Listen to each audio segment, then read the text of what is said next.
Hey, j'espère que vous allez bien. Aujourd'hui je vous retrouve dans une nouvelle vidéo. Aujourd'hui du coup je vous retrouve dans un petit tutoriel make-up qui était pas du tout prévu, mais étant donné que là il faut que je me maquille pour filmer une vidéo, je me suis dit que j'allais vous filmer un petit make-up que j'ai déjà fait à plusieurs reprises mais jamais sur YouTube, qui va me permettre de vous présenter également une nouvelle palette. Donc je pense que vous l'avez vu au titre, c'est la palette Cool Down de chez W7, qui est une grande palette qui est sortie il y a quelques mois déjà. Je sais pas trop quand est-ce que vous allez voir cette vidéo, mais en tout cas elle est sortie avant l'été je crois. Et en fait c'est une palette de teintes froides. Et je la trouve juste trop belle, d'autant que j'utilise énormément les teintes nude pour me maquiller, mais c'est vrai que les nudes froids j'en avais pas trop.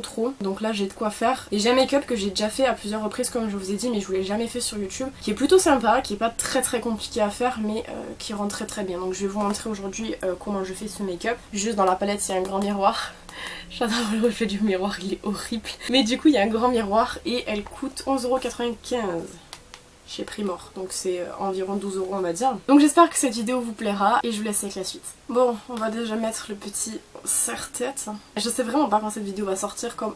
Je sais pas si vous l'aurez déjà vu, mais je le trouve incroyable ce serre-tête.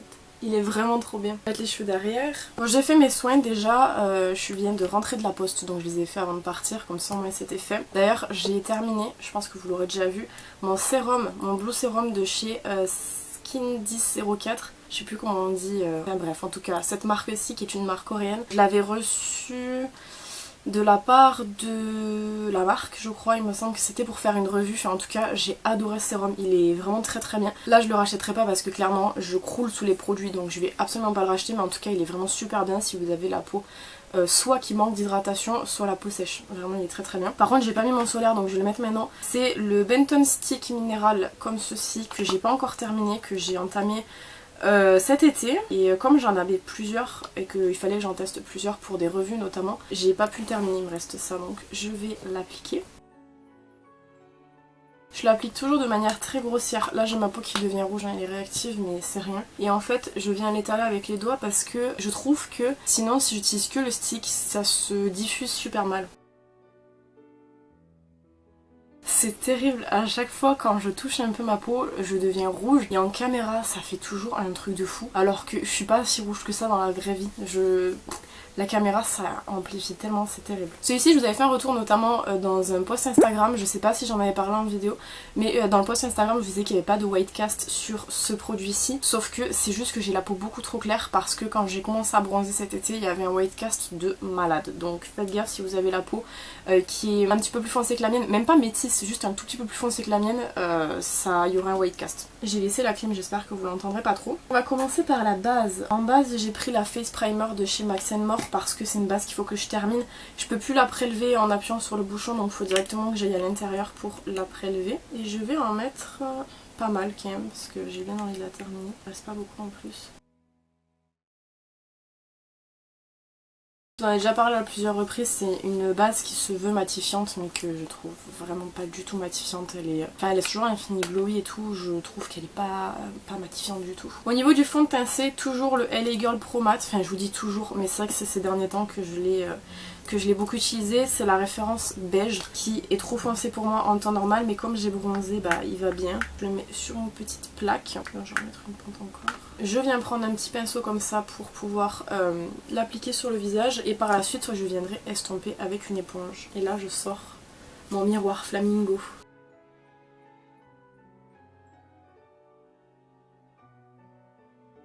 Je suis rentrée de vacances il y a quelques semaines, il y a 2 semaines je crois. Je suis en train de voir qu'il commence à devenir jaune par rapport à mon cou, parce que j'ai vachement débronzé, là encore ça va. Mais ça commence par rapport au cou à devenir un petit peu trop jaune. Donc je vais pas pouvoir l'utiliser longtemps ce fond de teint, il va falloir que je mélange, c'est grave relou. Toujours des petites mèches là qui comme... Elles viennent s'incruster sur mon visage, c'est chiant. Ensuite, petit coup d'anti-cerne. Je prends le Infallible More Than Concealer de chez L'Oréal qui est un très bon anti-cerne. L'Oréal qui est une très bonne marque, n'en déplaise à autrui. Et j'en mets également sur mes boutons. Et je viens estomper avec la même éponge.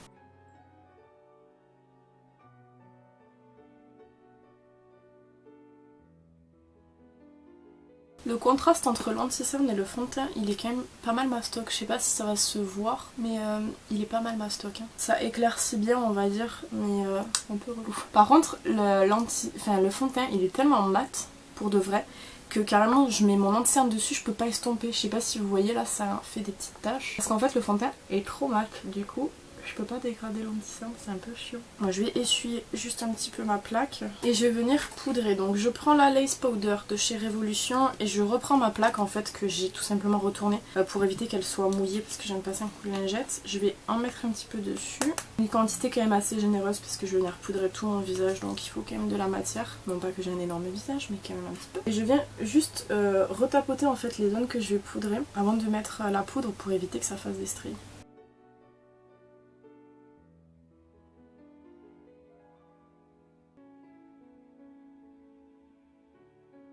Comme toujours, je fais un rappel pour les gens qui viendraient découvrir la chaîne, etc.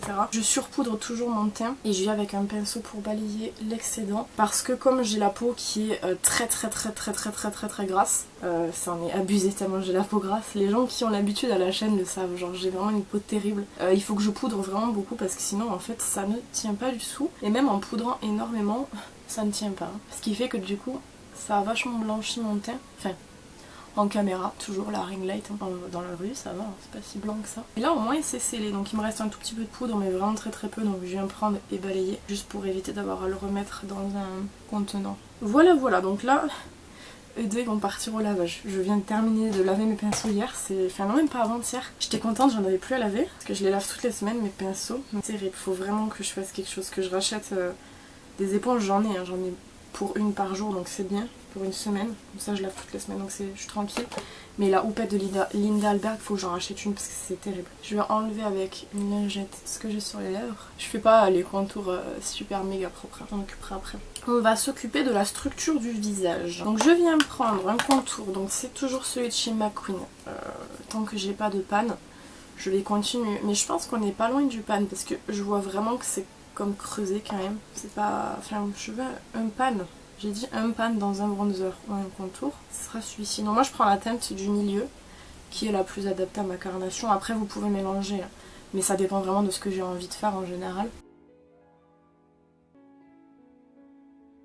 Et j'ai avec un gros pinceau pour estomper.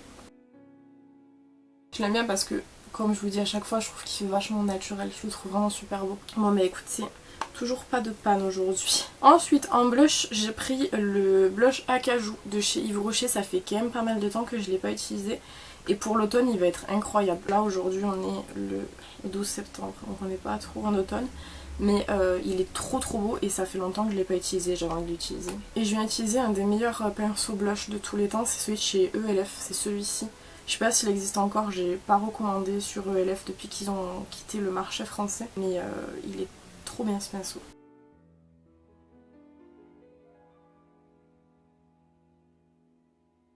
C'est terriblement paradoxal parce que je fais exprès de faire un make-up, enfin je fais exprès, non, je fais un make-up de nude froid. J'utilise un bronzer froid, je prends un blush chaud, mais je le trouve trop beau. De toute façon le lipstick, même vous allez voir le lipstick, j'ai pris un lipstick, j'ai essayé de prendre froid mais il est chaud. Donc on dira que le blush est fait pour aller avec le lipstick. Ces blushs, ce qu'ils ont, c'est qu'ils s'estompent super bien, ils sont très pigmentés et ils sont surtout très maniables pour les gens qui ont du mal avec le blush à le placer, etc. Ils se placent très bien, ils s'estompent très bien et ils ont un super beau rendu. Et je termine avec l'highlighter. Pareil, je veux un pan dans cet highlighter, c'est le Huda Moji. Je fais que utiliser celui-ci, que ce soit en tutoriel ou dans la vraie vie. Genre vraiment, encore que je suis rentrée chez moi, franchement j'en avais marre. J'ai utilisé 2-3 fois d'autres mais je reviens toujours à celui-ci. J'ai toujours pas de pan, donc je suis chiant, enfin je suis chiant. J'ai beau prélever là bien au milieu. Ça fait rien. Bref, j'utilise celui-ci.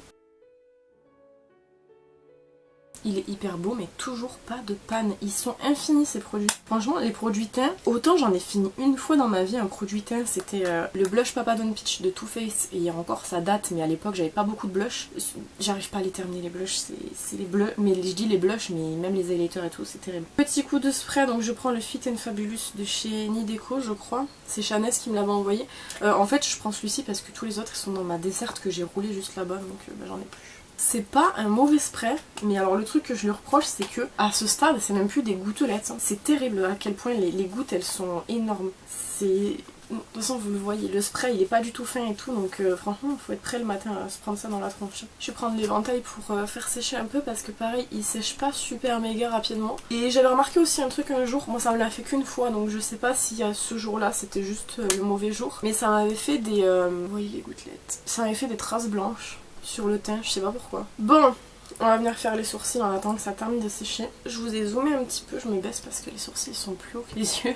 Donc sinon ça rentre pas dans le cadre. Donc déjà je vais venir brosser les sourcils pour enlever un peu du fond de teint qui est dedans. En ce moment mes sourcils c'est pas comme la meilleure forme qu'ils ont eu toute leur vie. Mais ça va. Ça fait 1 an que j'ai pas été me faire épiler les sourcils je crois. Pas loin de non en tout cas. Je les rase maintenant. C'est beaucoup plus rapide même si c'est un entretien sur la longue durée parce que du coup faut raser ses sourcils toutes les 2-3 jours. Là ça fait 2-3 jours que j'ai pas fait, vous voyez j'ai des poils. Mais en vrai ça c'est vachement bien quoi, ça prend 3 secondes à faire et ça entretient vachement la forme parce que c'est sympa d'aller chez l'esthéticienne et tout là. Mais déjà ça coûte cher à force et en plus de ça, moi personnellement ça me dure un mois quoi. Bref, le Drawing Eyebrow de chez Etude House pour remplir les sourcils.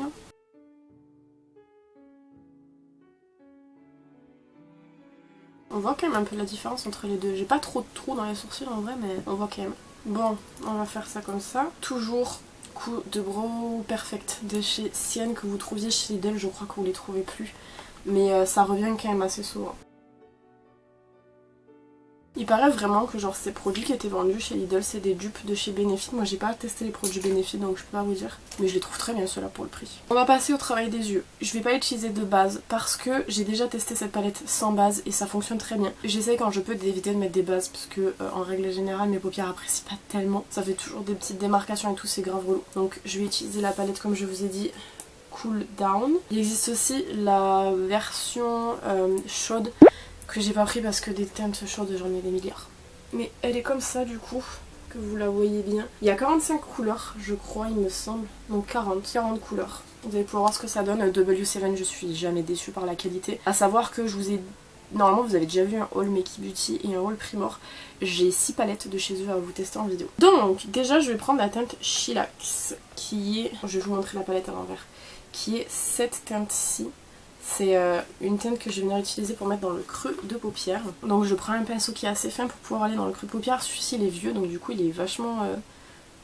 Les poils ils sont vachement pointus parce qu'ils ont... le reste est tombé tout simplement. Je la prends cette teinte et je vais la mettre en creux de paupière. Sans base, hein, vous voyez que c'est pigmenté.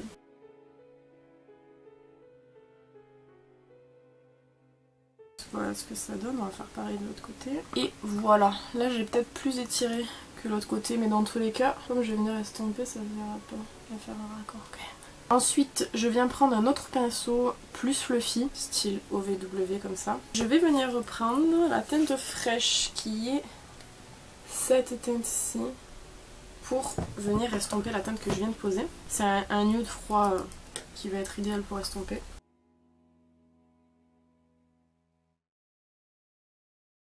Là vous voyez la différence entre les deux, là c'est estompé, là ça l'est pas. Je trouve ça trop cute. Je viens prendre un gros pinceau sans matière juste pour venir estomper les bords. Même si dans l'ensemble c'est quand même déjà estompé. Je viens reprendre la première teinte qui est la teinte Chillax pour remettre en creux de paupière. Je reprends la deuxième teinte pour estomper. Et on va passer du coup à l'application sur la paupière mobile. Donc sur la paupière mobile je vais mettre la teinte Tremble. Je sais pas si vous allez bien réussir à voir, c'est celle qui est juste à côté de celle qu'on vient d'utiliser. En fait c'est un nude froid avec des paillettes à l'intérieur violettes. Sauf que les paillettes se voient que très peu. Mais là je l'ai déjà utilisé plusieurs fois, le fard il est un peu cristallisé. Il est comme ça, je sais pas si vous allez voir les paillettes, ça se voit pas trop. Et du coup je vais venir la poser sur la paupière mobile. Je viens pas jusqu'au coin interne parce que je vais mettre une autre teinte. Et grossièrement ça donne ça. Mais comme je vous dis en fait c'est dommage parce qu'au tout départ les paillettes se voyaient. Mais j'ai l'impression qu'ils les ont mis surtout en surface.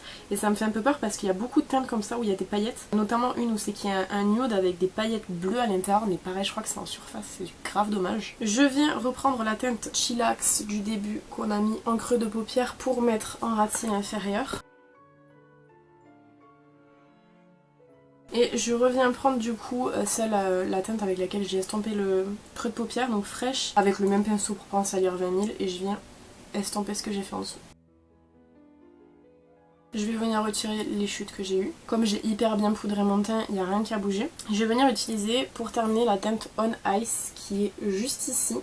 C'est un blanc avec des nacres et des paillettes blanches dedans, enfin c'est assez ouf, le fard il est incroyable. Je viens prendre un pinceau boule et je vais tout simplement venir l'appliquer en coin interne en le remontant un peu sur la paupière mobile, vous allez voir c'est juste trop beau.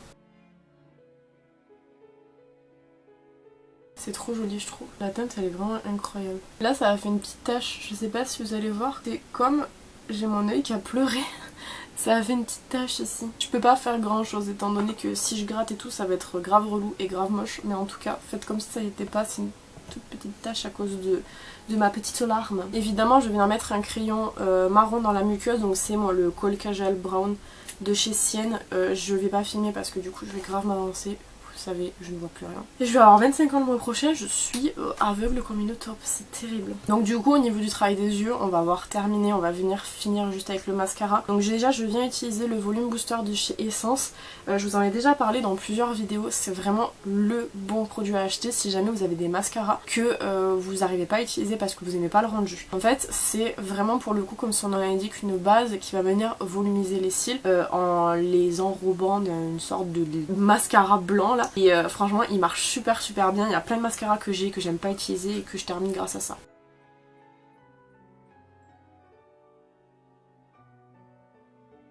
Voilà donc là déjà j'ai appliqué du coup ma cote de volume booster. Je vais attendre que ça sèche un petit peu et je viendrai appliquer du coup le Dark Magic de chez Max Factor. Faut juste que je recheck parce que ouais il a une brosse en pico silicone. Et la semaine dernière je me suis maquillée, je faisais ce make-up et en fait j'ai utilisé pareil un mascara rose, je crois qu'il est de la marque Max Factor X. Je me suis mis le piquant à silicone dans les yeux.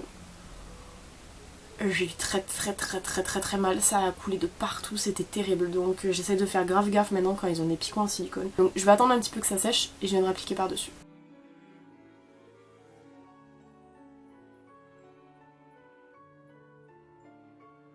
Bon voilà le rendu du mascara, j'en ai mis un peu en dessous ici mais c'est pas grave. Pas très fan de ce mascara, même avec la base et tout, je trouve qu'il est pas très joli. En fait il paquette de ouf.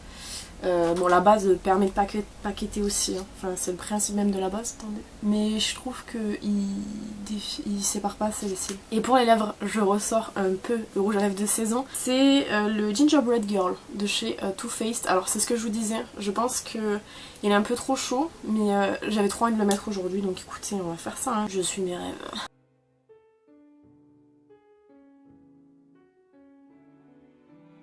Je suis allée un peu trop loin ici. C'est terrible. Quand je fais pas de contour, je galère de ouf à mettre mes lipsticks. Enfin, je pense que c'est tout le monde, mais c'est terrible. Ça va, il va plutôt bien. Et j'ai pas fait l'arc de Cupid. D'habitude, je le fais.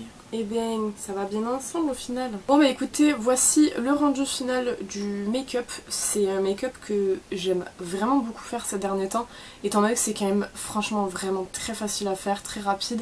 Et que en même temps, personnellement, je trouve que ces teintes-là me vont bien. Les nudes froids, c'est vrai que j'en portais pas très souvent, puisque j'avais pas beaucoup de palettes de nude froid. Je crois que la seule que j'ai c'est la Going Coconut de Colourpop et pour le coup j'aime vraiment beaucoup. Petit débrief très rapide sur la palette, je la trouve très bien, d'autant pour le prix, puisque pour 11,95 vous avez quand même 40 couleurs, ce qui fait qu'on est vraiment sur un bon rendement en termes de quantité-prix. À savoir que du coup W7 c'est pas la seule palette de 40 teintes qu'ils proposent. Ils proposent également du coup comme je vous ai dit la version teinte chaude qui existe de cette palette avec 40 teintes également à l'intérieur. Vous avez aussi la Love Fest, je crois qu'elle s'appelle, qui elle pour le coup est clairement une palette de nude rosé où vous avez à l'intérieur des déclinaisons absolument incroyables de toutes les teintes de nude rosé que vous aurez besoin pour faire un make-up. Celle-ci elle me tente pas spécialement parce que j'ai déjà Naked 3 en termes de teinte rosée, donc franchement ça m'intéresse pas spécialement. Et vous avez également du coup, alors celle-ci je sais plus comment elle s'appelle, je sais pas si elle s'appelle pas Carnaval